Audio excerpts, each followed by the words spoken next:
ومن الناس من يشري نفسه ابتغاء مرضات الله والله رؤوف بالعباد۔ اور لوگوں میں سے ایک شخص ایسا ہے جو اللہ کی رضا جوئی کے بدلے اپنی جان کو فروخت کر دیتا ہے، اور اللہ بندوں پر بہت مہربان ہے۔ سورۃ البقرہ کی آیت نمبر 207 کی تفسیر کا بیان ہے، اور پیچھے حج کی بیان میں ہم یہ پڑھائی کہ ایک شخص تو وہ ہے جو صرف دنیا کی چیزیں مانتا ہے اور دنیا کی طرف رجوع کرتا ہے، اس کے لیے نہ دنیا میں کوئی حصہ ہے نہ آخرت میں۔ اور دوسرا شخص وہ ہے جس کی توجہ جون سی ہے نہ آخرت کی طرف ہے، جو دنیا بھی مانگتا ہے اور آخرت بھی مانگتا ہے۔ اور تیسرا شخص وہ ہے جو نہ دنیا مانگتا ہے نہ آخرت مانگتا ہے۔ اور اب ایک چوتھے شخص کا ذکر ہے جس کی توجہ صرف آخرت کی طرف ہے، دنیا کی طرف نہیں ہے۔ تو حافظ سیوطی بیان کرتی ہیں، حضرت صہیب رومی رضی اللہ تعالیٰ عنہ سے روایت کیا کہ جب میں نے مکہ مکرمہ سے نبی پاک صلی اللہ علیہ وسلم کی طرف ہجرت کرنے کا ارادہ کیا تو مجھے قریش نے یہ کہا کہ اے صہیب، جب تم ہمارے پاس آئے تھے تو تمہارے پاس کچھ مال نہ تھا۔ جب تم ہمارے پاس آئے تھے تو تمہارے پاس مال دولت بالکل نہیں تھا، اور اب تم یہ سارا مال لے کر جا رہی ہو۔ تو خدا کی قسم ہرگز ایسا نہیں ہو سکتا، یعنی ہم تمہیں یہ سارا مال نہیں لے جانے دیں گے۔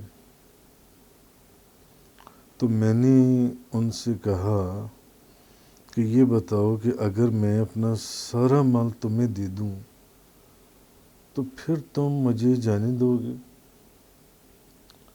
یعنی جس مال کا تم مجھے ڈراوا دے رہی ہو یا دھمکا رہی ہو یا دھمکی دے رہی ہو اور مجھے میرے محبوب کے پاس جانے سے روک رہی ہو کہ جب تم آئے تھے تو تمہارے پاس کوئی مال دولت نہیں تھا اور آج اتنا مال دولت، تو اگر میں یہ تمام مال دولت تمہیں دے دوں تو پھر تم مجھے میرے محبوب کے پاس جانے دو گے؟ جب وہ مدینہ طیبہ جانے لگے، انہوں نے کہا ہاں، اگر اپنا سارا مال دولت ہمیں دے دو تو جاؤ، چلے جاؤ تم یہاں سے۔ تو حضرت صہیب رومی جو ہیں رضی اللہ تعالیٰ عنہ، انہوں نے اپنا تمام کا تمام مال نبی پاک صلی اللہ علیہ وسلم کی بارگاہ میں پہنچنے کے لیے ان قریش والوں کو دے دیا۔ اور جب مدینہ منورہ پہنچے تو نبی پاک صلی اللہ علیہ وسلم نے فرمایا، صہیب، تمہاری تجارت نے تمہیں نفع دیا، تمہاری تجارت نے نفع پایا۔ اور حضور نے پھر یہ بات ایک مرتبہ نہیں کی بلکہ 2 مرتبہ فرمائی۔ حضور نے فرمایا، صہیب تمہاری تجارت نے نفع پایا، صہیب تمہاری تجارت نے نفع پایا۔ یہ لوگ بھی تھے جنہوں نے نبی کریم صلی اللہ علیہ وسلم کی بارگاہ میں پہنچنے کے لیے اپنی تمام دولت کفار کے حوالے کر دی اور نبی پاک صلی اللہ علیہ وسلم کی بارگاہ میں پہنچ گئے۔ اچھا، اسی کو حافظ اپنے اساکر ایسے بیان کرتی ہیں کہ سعید بن مسیب بیان کرتی ہیں کہ جب حضرت صہیب ہجرت کر کے مدینہ شریف جانے لگے تو قریش نے ان کا پیچھا کیا. تو یہ بڑے زبردست تیر انداز تھے حضرت صہیب جی. تو یہ سواری سے اتر گئے اور انہوں نے اپنی کمان کو سیدھا کر لیا اور کہا، اے قریش کی جماعت، تمہیں معلوم ہے میں تمہارے اندر سب سے بڑا تیر انداز ہوں، سب سے بڑا تیر انداز. اور خدا کی قسم، اور پہلے زمانے میں جو تیر انداز ہوتے تھے جو ان میں ماہر تھے، وہ ایک تیر انداز پوری فوج کو قریب نہیں آنے دیتا تھا، جو پہلے زمانے میں تیر انداز تھے. تو حضرت صہیب رومی نے کہا کہ اے گروہ قریش، اے قریش کی جماعت، تمہیں معلوم ہے کہ تم لوگوں کے اندر سب سے بڑا تیر انداز میں ہوں، اور خدا کی قسم جب تک میرے ترکش میں ایک بھی تیر باقی ہے تم لوگ میرے قریب بھی نہیں پہنچ سکتے. کیونکہ ان کے نشانے ایسے پکے ہوتے تھے کہ اگر آنکھ کا نشانہ لیا تو آنکھ میں تیر لگتا تھا، کان کا نشانہ لیا تو کان میں تیر لگتا تھا. تو انہوں نے کہا تم میرے قریب بھی نہیں پہنچ سکتے. تو پھر اور اگر تیر ختم بھی ہو جائیں تو پھر جب تک میرے ہاتھ میں تلوار رہے گی میں تم سے مقابلہ کرتا رہوں گا. تو اب جو چاہو کرو، اور اگر تم یہ چاہتے ہو کہ میں تمہیں یہ پتہ چل جائے کہ میری مال اور دولت جو ہے، میں نے اپنا مال اور دولت کہاں رکھا ہے، تو میں تمہیں اپنے مال اور اپنے دولت کا خود بتا دیتا ہوں. تم یہ کس چکر میں میرے پیچھے آ رہے؟ میں تمہیں بتاتا ہوں کہ میری مال اور دولت کہاں ہے، مگر شرط ایک ہے کہ میرا راستہ چھوڑ دو. میرا مقصد تو نبی کریم صلی اللہ علیہ وسلم کی بارگاہ میں پہنچنے کا ہے بس. یعنی انہوں نے یہ کہا، مانے یہ تھے کہ تم میرا راستہ چھوڑ دو، میں مدینہ طیبہ جا رہا ہوں نبی کریم صلی اللہ علیہ وسلم کی بارگاہ میں. سو انہوں نے ایسا ہی کیا، اور جب وہ نبی کریم صلی اللہ علیہ وسلم کے پاس پہنچے تو نبی پاک صلی اللہ علیہ وسلم نے 2 مرتبہ فرمایا، تمہاری بے نفع یاب ہوئی صہیب، تمہاری بے نفع یاب ہوئی. اور یہ آیت اس وقت نازل ہوئی حضرت صہیب رومی کی شان کے اندر.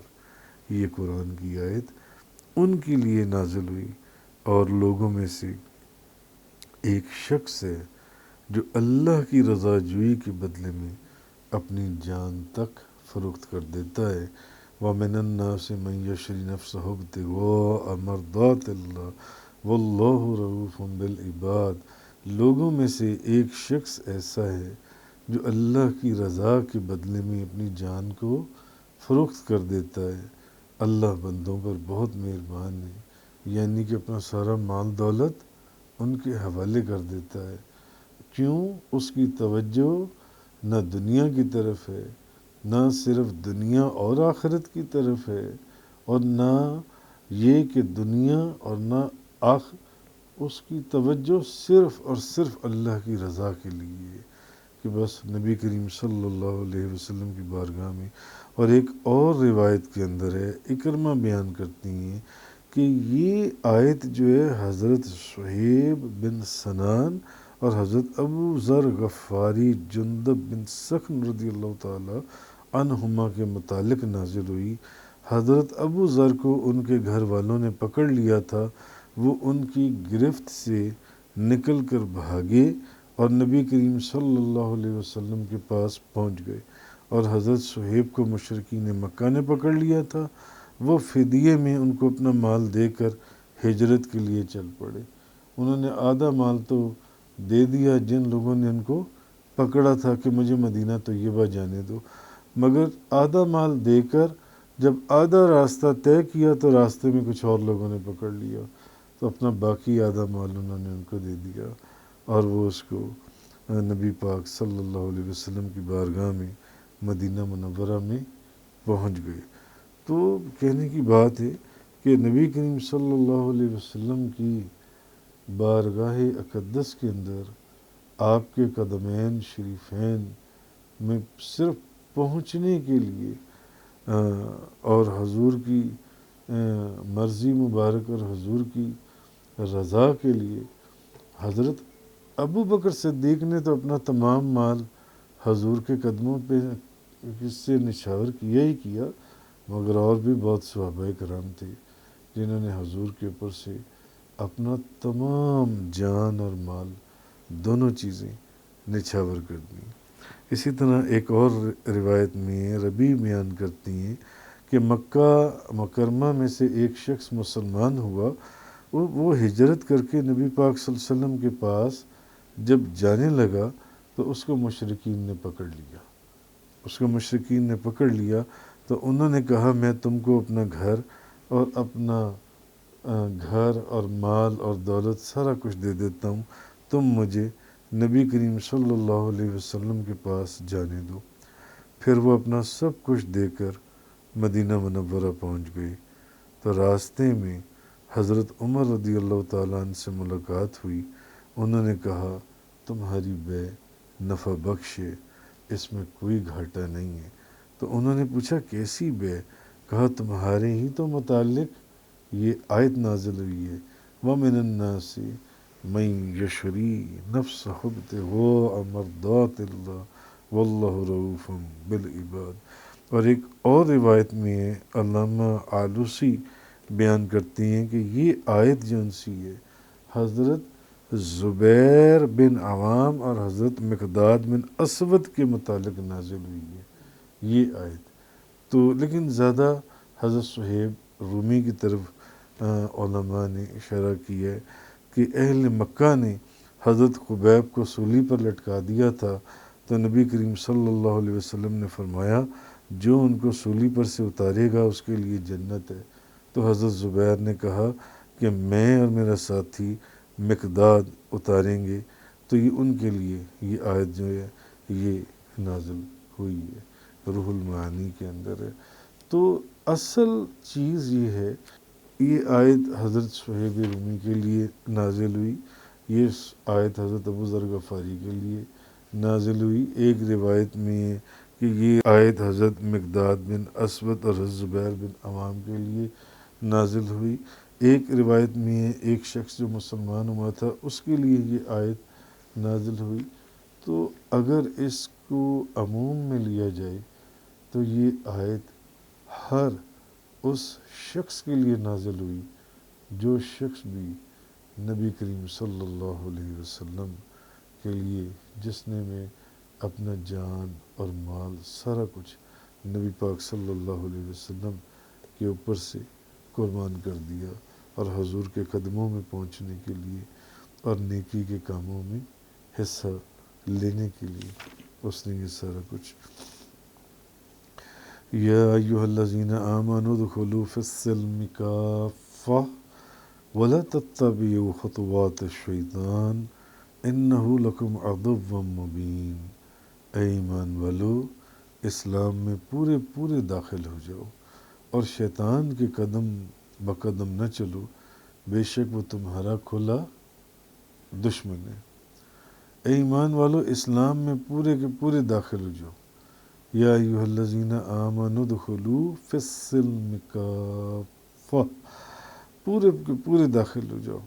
ولا تتبعوا خطوات الشیطان انہ لکم عدو مبین، شیطان کے قدموں پہ قدم بقدم نہ چلو، وہ تمہارا دشمن ہے۔ تو علامہ آلوسی نے لکھا کہ یہ والی جو آیت ہے یہ حضرت عبداللہ بن سلام اور ان کے ساتھیوں کے متعلق نازل ہوئی کہ وہ اسلام قبول کرنے کے بعد بھی ہفتے والے دن کی تعظیم کرتے تھے، کیونکہ یہودی تھے اور یہودیوں کے نزدیک ہفتہ جو ہے یہ ایک مقدس دن تھا اور وہ ہفتے کے دن کی تعظیم کرتے تھے۔ تو حضرت عبداللہ بن سلام اور ان کے چند ساتھی جب نبی کریم صلی اللہ علیہ وسلم پر ایمان لائے اور اسلام قبول کیا انہوں نے، تو اس کے بعد بھی ایمان لانے کے بعد بھی وہ ہفتے والے دن کی تعظیم کرتے تھے اور اونٹنیوں کے گوشت اور اونٹنیوں کے دودھ کو مکروہ جانتے تھے۔ تو اس بات کے اوپر مسلمانوں نے اعتراض کیا، تو انہوں نے آگے سے یہ جواب دیا، انہوں نے کہا ہم دونوں شریعتوں پر عمل کرنے کی طاقت رکھتی ہیں، حضرت موسیٰ علیہ السلام اور نبی کریم صلی اللہ علیہ وسلم کی شریعت پر۔ تو نبی کریم صلی اللہ علیہ وسلم سے عرض کیا کہ تورات بھی اللہ کی کتاب ہے، تو آپ ہمیں اس پر بھی عمل کرنے کی اجازت دیں۔ تو اس وقت یہ آیہ کریمہ نازل ہوئی، یا ایہا الذین آمنوا ادخلوا فی السلم کافہ، اے ایمان والو اسلام میں پورے داخل ہو جاؤ۔ جب نبی کریم صلی اللہ علیہ وسلم کی شریعت میں داخل ہو گئے تو بس اس کے اندر پورے داخل ہو جاؤ، شیطان کے قدم بہ قدم نہ چلو، بے شک وہ تمہارا جون سا ہے دشمن ہے، پورے کے پورے داخل ہو جاؤ۔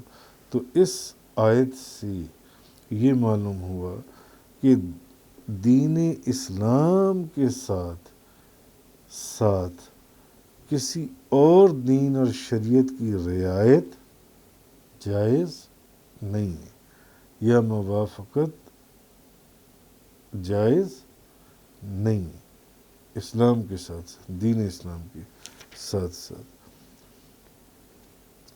فَإِن زَلَلْتُم مِّن بَعْدِ مَا جَاءَتْكُمُ الْبَيِّنَاتُ فَاعْلَمُوا أَنَّ اللَّهَ عَزِيزٌ حَكِيمٌ، پھر اگر روشن دلیلیں آنے کے بعد بھی تم پھسلنے لگو تو یقین رکھو اللہ بہت غالب اور بڑی حکمت والا ہے۔